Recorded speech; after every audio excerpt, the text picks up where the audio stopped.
Pessoal, como vão lá? Uma boa noite a todos.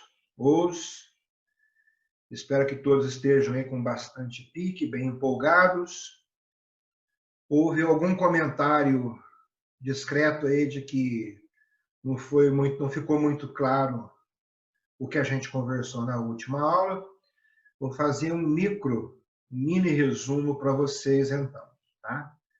Nós falamos sobre a técnica e nos aprofundamos nos atributos. Para isso, falamos de reflexo. Foi explicado que nós temos uma vida intelectual e que ela administra nossa vida sensível, cognitiva e dinâmica.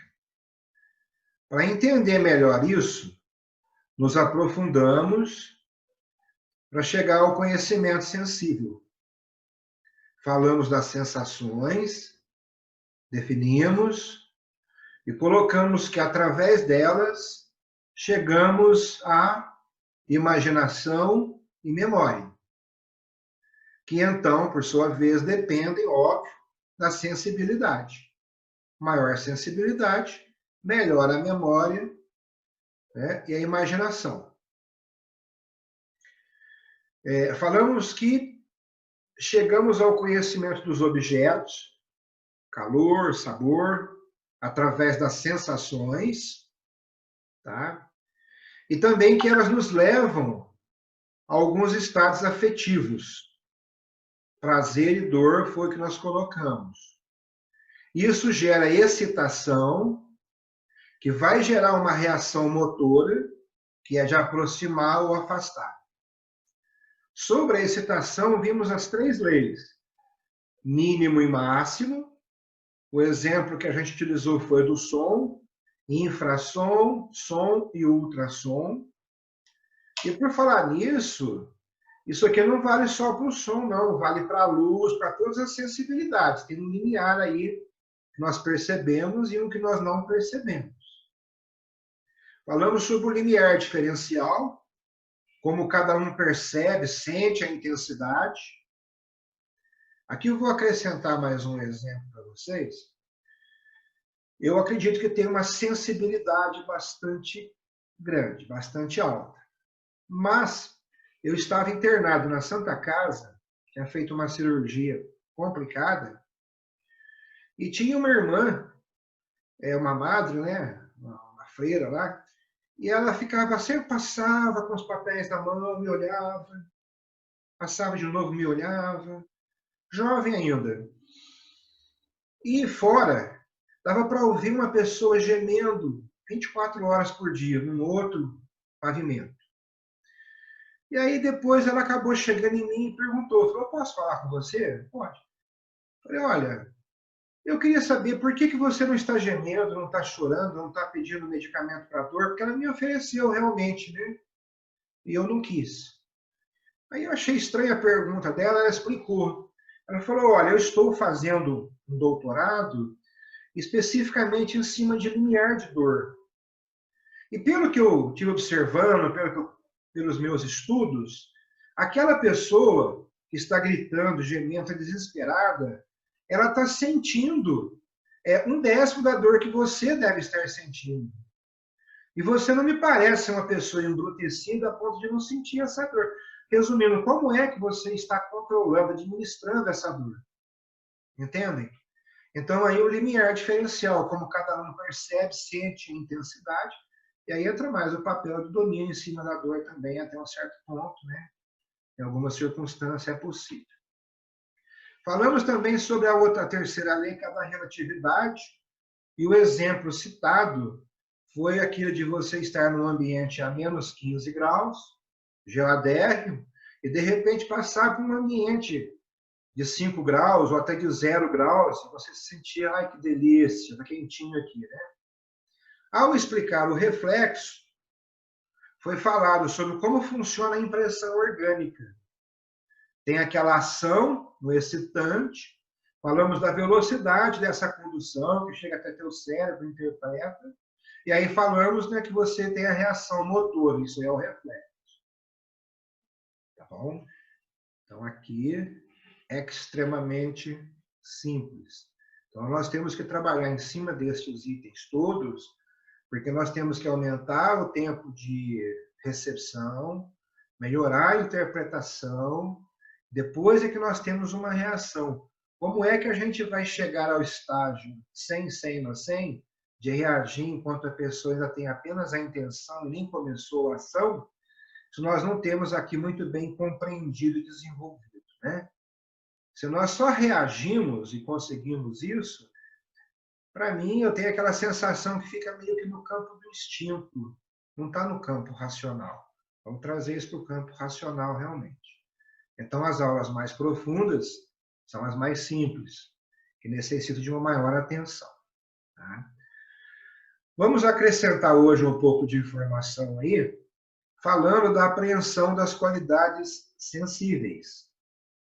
As qualidades sensíveis que permitem apreender a sensação compõem o domínio dos sensíveis próprios e o domínio dos sensíveis comuns. Os sensíveis próprios são os objetos especiais e próprios de cada um dos órgãos dos sentidos. São, por sua vez, externos e internos. Tá vendo? A gente vai ter que dividir cada vez mais e aprofundar mesmo, não tem jeito. Os sentidos externos, ou sentidos dos órgãos externos, são os 5 sentidos. Tá, e eu sei que um ou outro de vocês aí vai falar, Shihan, mas não são 5 sentidos, a ciência já aceita 7 sentidos. Um outro aí que pesquisou um pouco mais vai falar, Shihan, não são nem 7, são 21 sentidos aceitos já, né, por muitos pesquisadores. O Luiz, o Marcelo vão falar, não, de jeito nenhum, Shihan. Talvez a Isabela também, mais algum esteja pesquisando, Alex, né? São 26, então não há uma aceitação comum, mas os 5, pelo menos, ninguém discorda, né? Então, são eles, a visão, né? A vista, a visão, a audição, o gosto, né? O paladar, o olfato e o tato. O pessoal que briga pelo 7 acrescenta aí o proprioceptivo e vestibular, tá? Mas que tem, respectivamente, por sensíveis próprios, né? A cor, a luz, o som, o sabor, o odor, a resistência, com as diversas sensações sinestésicas aí, que é o contato, pressão, esforço, peso, atitude. A esses 5 sentidos, vamos colocar assim anteriormente, né, se acrescenta o sentido térmico, que tem um órgão próprio, que são os corpúsculos de Meissner e Ruffini, e que fornece as sensações de calor e de frio. Tá? Os sentidos internos, ou tato interno, se reduzem ao que se chama sinestesia.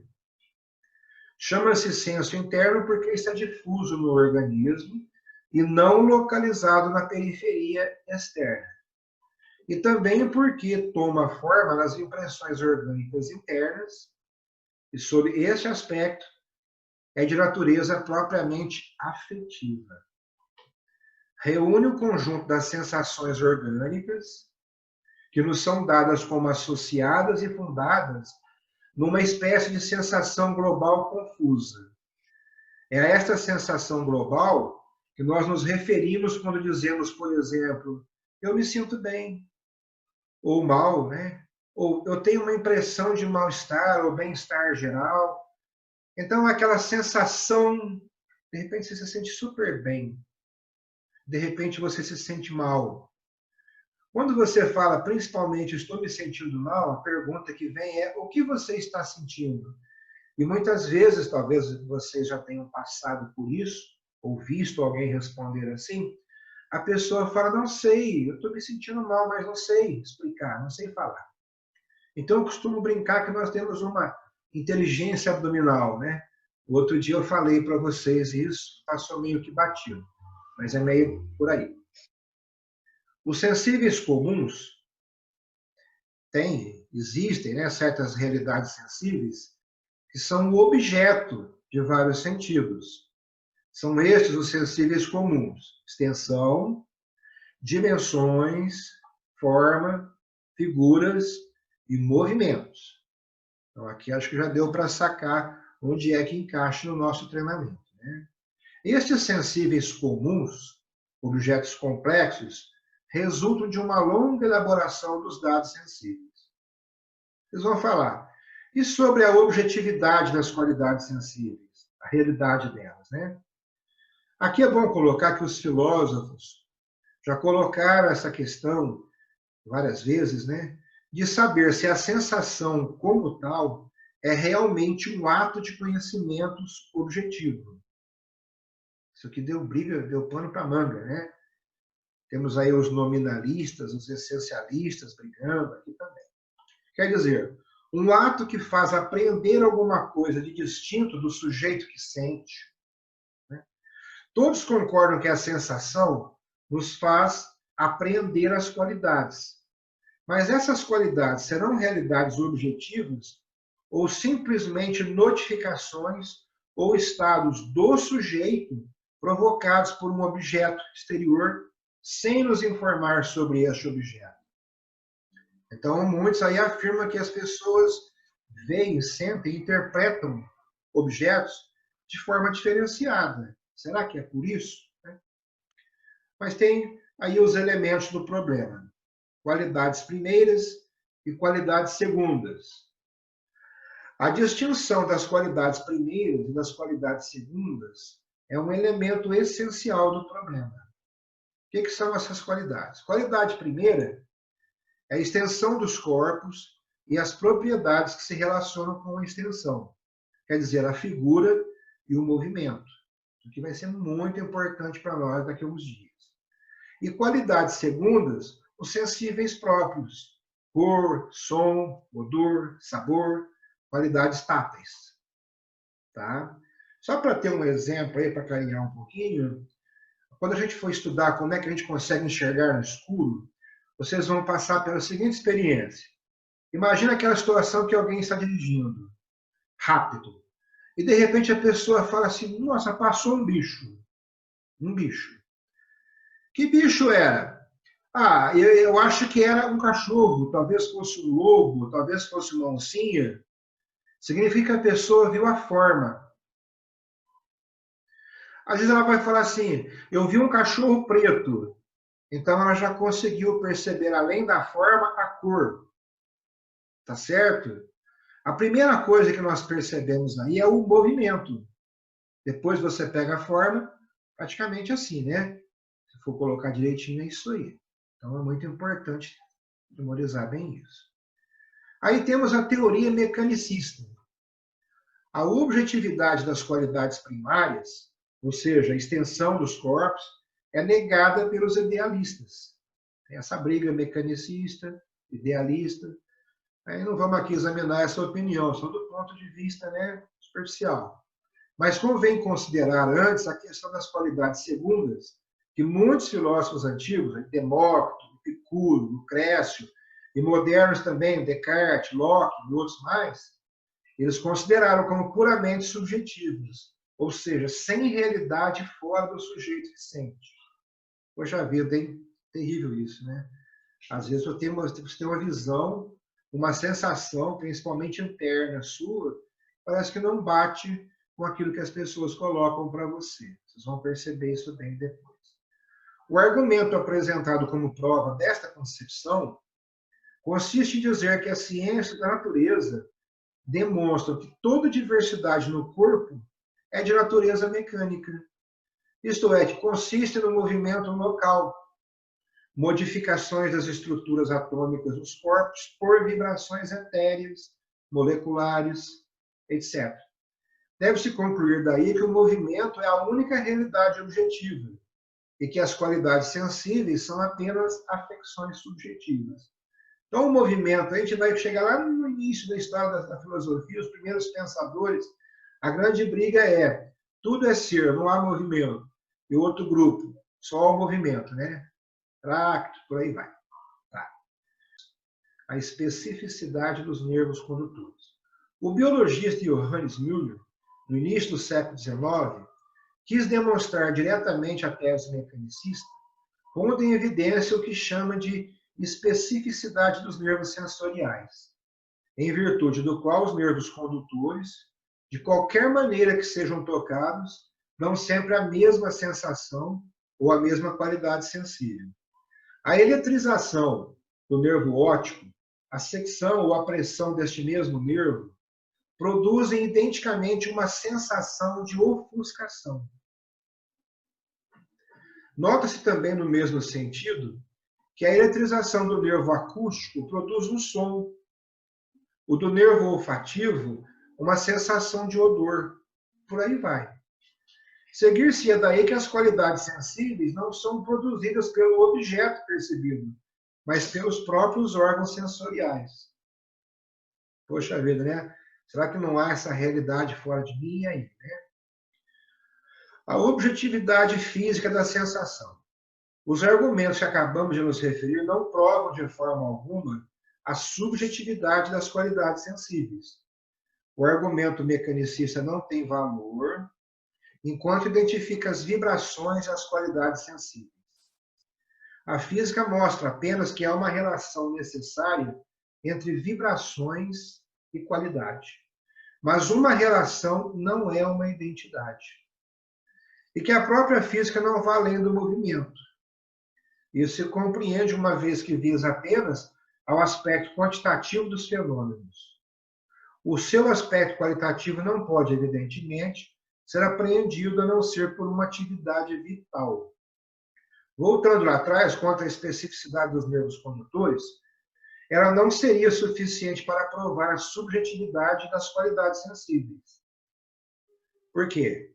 Porque é necessário ainda que se demonstre a indiferença do órgão periférico à excitação, de tal forma que a retina, por exemplo, reagisse de forma constantemente idêntica a qualquer excitante.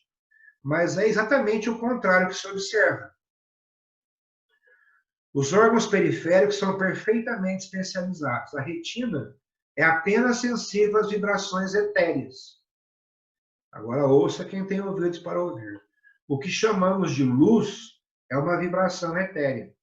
Vida ou Deus significam a mesma coisa que luz.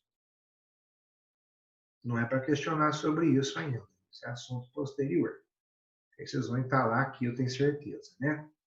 O sentido térmico reage apenas às vibrações moleculares e por aí vai. E daí devemos inferir a eficácia real do próprio excitante, quer dizer, do próprio sensível, e, portanto, a objetividade física da sensação. Por outro lado, isso não obriga de forma alguma a contestar a realidade dos fatos, como queria Müller, né? Mas, para explicar melhor, observamos que a excitação direta dos nervos sensoriais tem como resultado fazer reviver o gênero de sensações de que são normalmente condutores. Simplesmente determinado receptor, ele capta um tipo de sensação. Só isso. Tá? Então é interessante saber onde estão estes órgãos receptores no nosso treinamento, para a gente poder desenvolver ao máximo, né, nossas capacidades de percepção e de reflexo, consequentemente. A atividade sensível é realmente cognitiva. Bom, mas como assim, né? Toda essa discussão nos leva a afirmar que os sentidos nos fazem realmente conhecer as qualidades sensíveis, tais quais existem nas coisas. Esse conhecimento resulta do fato de que o objeto externo se torna presente ao órgão sensorial por uma espécie sensível ou imagem, que é a semelhança do objeto presente no próprio sentido e que constitui como tal o princípio determinante do conhecimento sensível. Aí o Gilmar é louquinho para falar, vai falar, poxa, é exatamente isso, né? Que maravilha! É a introdução de determinado estudo, a gente vê isso aí, né? Segue-se daí que a sensação não é ato unicamente da alma, mas da alma e do corpo que ela forma. Olha que legal, a nossa colocação no mundo, a nossa participação junto às coisas acontece aí, né? Que ela é o ato comum do sujeito que sente e do objeto sentido. Enfim, que o objeto sentido está no sujeito que sente, segundo o modo deste, quer dizer, sob forma imaterial. Essa última propriedade caracteriza o conhecimento em toda a sua extensão, quer seja sensível ou intelectual. Porque as pessoas vão poder criticar aqui o treinamento nosso. Tem que entender isso aí para explicar, poder argumentar, ou para simplesmente ficar de boa, mas ciente de que o que você está fazendo é correto e que não vai ser possível por um outro meio mágico. Tá? Aqui já tem uma magia fantástica, não precisa mais disso, né? E se exprime, então, na fórmula seguinte: o conhecido está presente no que conhece segundo o modo que conhece. A diferença entre os dois graus de conhecimento está em que, no conhecimento sensível, o objeto sentido está presente no sentido, na sua realidade singular, isso é a imagem. Você pega um copo único, individual, singular, e você olha para ele, tem uma imagem dele. Isso está no campo dos sentidos, né? Para trabalhar a nível intelectual, eu tenho que fazer a abstração dele. Ficar somente com a ideia dele. A gente vai aprofundar nisso depois, tranquilo, tranquilo. Né? Enquanto que no conhecimento intelectual, como a gente vai ver, vai aprofundar depois, o objeto conhecido está presente na inteligência unicamente sobre a forma abstrata, que é a ideia. Então, o chique é isso. Tudo aquilo que nós conhecemos a nível das imagens, através dos sentidos, e queremos intelectualizar aquilo, fazemos abstração. É por isso que eu digo às vezes, determinados conhecimentos provocam em você um orgasmo mental. É a única forma de expressar o prazer indescritível que algumas ideias, alguns conhecimentos podem nos dar. Tá certo? Daí se segue, então, que o conhecimento pelos sentidos é, por vezes, chamado intuição sensível, enquanto for uma apreensão imediata da qualidade sensível na sua realidade concreta. Então, muitas vezes, os argumentos que as pessoas utilizam para criticar determinadas coisas, ele parte do mundo das ideias, do mundo intelectual, sendo aplicado no mundo sensível. Mas isso não é, muitas coisas do campo teórico, do campo intelectual, não são aplicáveis no mundo sensível e vice-versa. Então, nós temos que conhecer esses limites para ter realmente uma total segurança daquilo que a gente vai aprender daqui a pouco, executar daqui a pouco, vivenciar logo em seguida. Ok?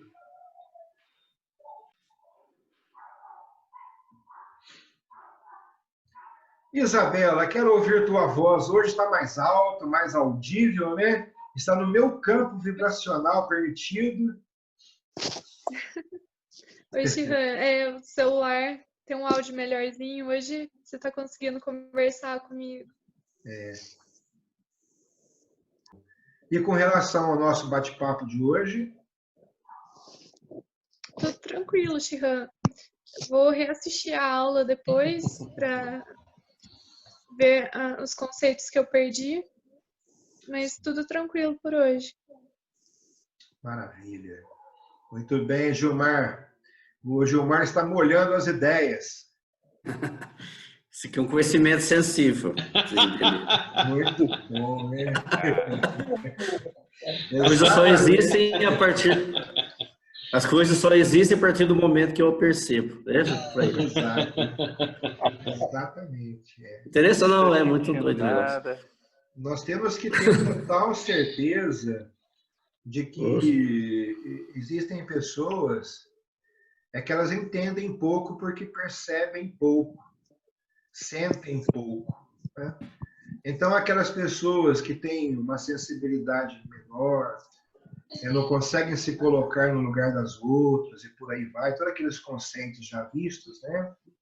Às vezes aparece assim, eu quero treinar, quero atingir um alto nível, poxa, que bom, né?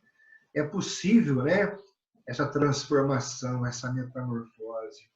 Mas neste momento em que a gente está, dá para perceber que sem conhecer, sem entender, sem sentir, sem vivenciar, de fato, alguns conceitos aparentemente básicos, ela vai evoluir. Mas a compreensão, o prazer que a pessoa pode sentir, não apenas no campo dos sentidos, mas também no campo intelectual, é sem palavras, né? Muito bom. Alguém quer fazer algum comentário? Ei, Gilmar, sentiu saudade das aulas da faculdade, né? Eles Foi introitam. bom, muito bom. Né? É verdade. É complexo, mas é interessante. Ah. Só uma perguntinha, o resumo do início clareou de ontem?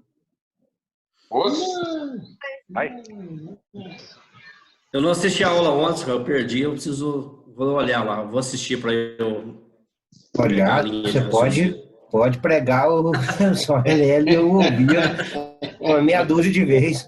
É isso mesmo. Vai ser isso mesmo. Você tenso. É tenso? É. Tenso.